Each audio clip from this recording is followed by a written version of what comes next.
Dada assalomu alaykum, yaxshimisiz? Charchamayapsizmi, yuribsizmi?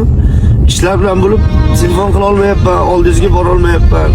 Balki nevaralaringizni sog'ingandirsiz. Bugun xudo xolasa kechga boraman, dada ko'rgani sizni. O'zingiz ehtiyot qiling, sog'indim sizni. deb qo'yish uchun 15 sekunddan vaqt ketmaydi. 15 sekund, 20 sekund vaqtingiz ham ketmaydi.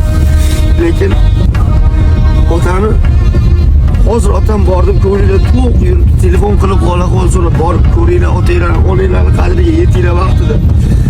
O'tgandan keyin xohlasangiz ham bu gapni ayta olmaysiz yoki sizni kutadigan odamingiz ham bo'lmaydi. Imkon bo'lsa hozir telefon qilib qo'yinglar dadanglarga. Qolaqol so'rab qo'yinglar, dadajon sizni yaxshi ko'raman deyish. Nasib qilsa hammanglarga, ota-onanglar sog' bo'lsin, baxtinglarga. O'tgandan keyin mana bunaqa qilib yig'lashni kerak yo'q, to'g'risi. 15 sekunddan vaqt ketmadi.